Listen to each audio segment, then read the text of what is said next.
बरसा जाना। इसमें से कितने लोग ड्राइवर होंगे? कौन कौन है जी? भैया देखिए ब्लू शर्ट वाले सबके सब है ना? ये ब्लू शर्ट वाले बहुत अच्छा गाड़ी चलाते हैं, है ना? हाँ। सही में।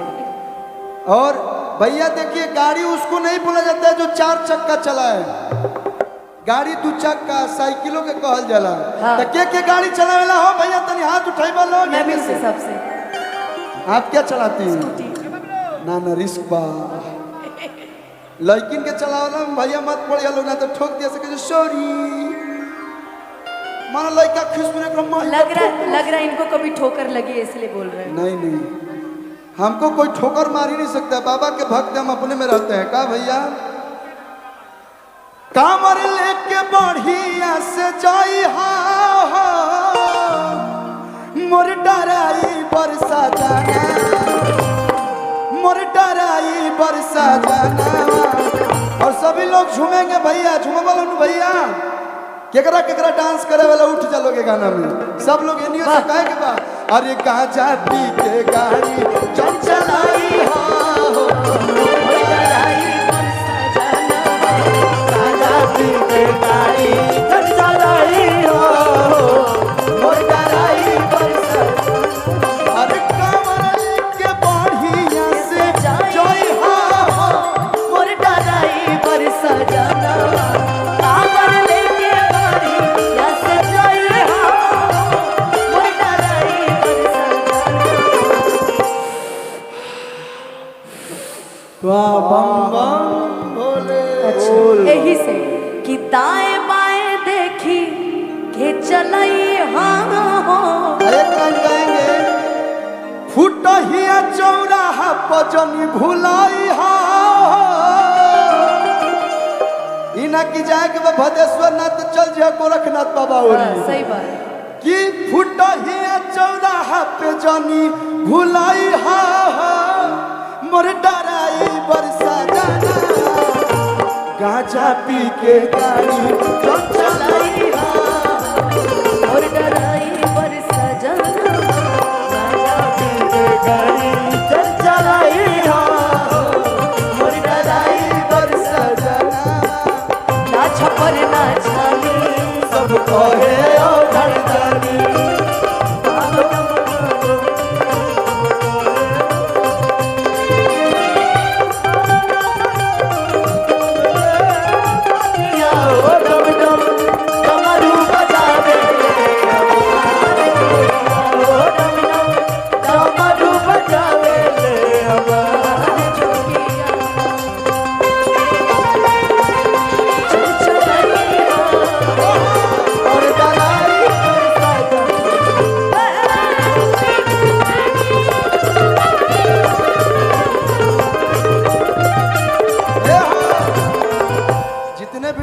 भाई लोग होते हैं सब पगड़ी बांधे लोग ना भैया। औरतिया कहतिया कि हईली भांग हईली गांजा ले जाके ये तो रियल पत्नी बन गई अब तो लागत। इसी पे मैंने एक गाना गाया था भैया, जागरण का मंच है लेकिन अच्छा गाना है कि लहसुन मिर्चा के चटनी लहसुन मिर्चा के चटनी तू बाड़ू हो धर्म पत्नी। पत्नी जी मेरी गांजा दी है भांग दी है, बोली है ले जाके भदेश्वर बाबा को चढ़ा दीजिएगा कि ले जात बाड़ा भंगिया और भंगिया के चढ़ावे हो आये ही में से जनी तू हुए सैया लगी कौन चीज के पोता ये लगी हाया जमावे हो। बस बस यही आदत है आपकी और कुछ नहीं। देखिए पहले के जमाना में लोग घासे न खाते थे, आजकल ऐसा एक बार बताइए बाजार जोनहरी मॉल में मिलता है, पहले के खेत में मिलत रहे, वीआईपी हो गई मॉल में मिले लागल। और यो भोजन है कि कहे कि बा किले जाते बाड़ा भंगिया के चढ़ावे हो यही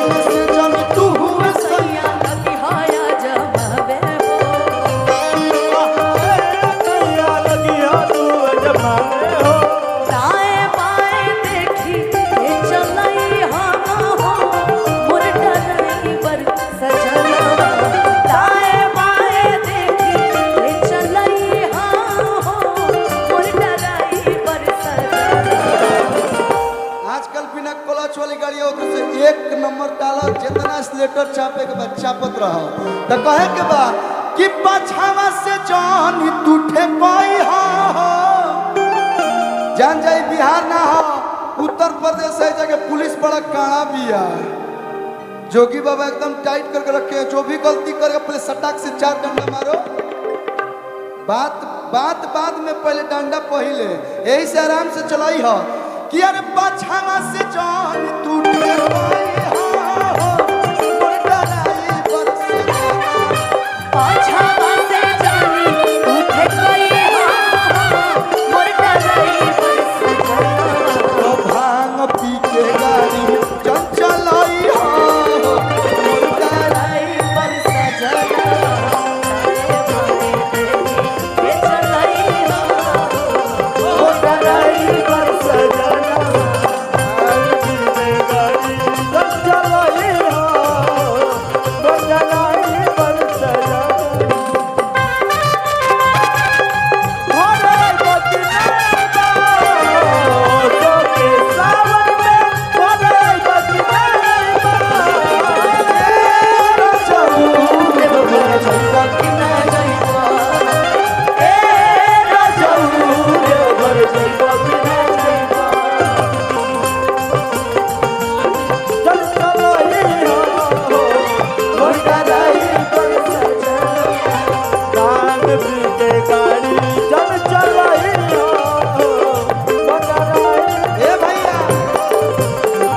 देखी मेहरारू समझा बुझा के मरद के भेजत दिया कि चढ़ी जे नशा तभी गड़ी दासा माथा ताहर जो हुआ जाई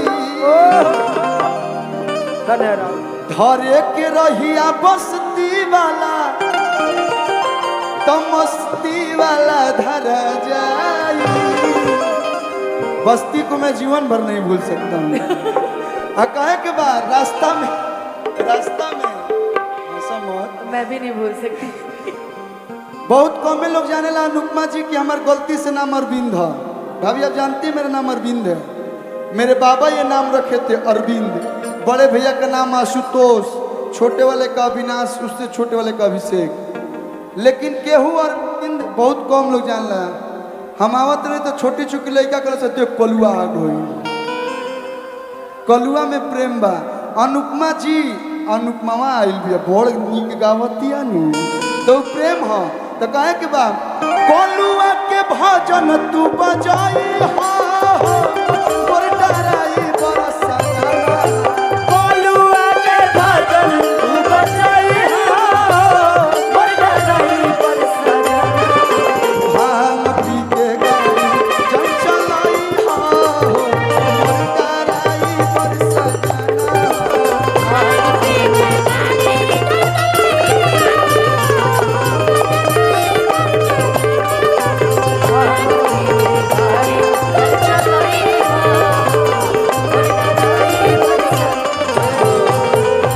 सुटू भैया इतना प्यार इतना आशीर्वाद, मतलब ऐसा नहीं लग रहा है कि हम लोग कलाकार बन के आए हैं। बिल्कुल। ऐसा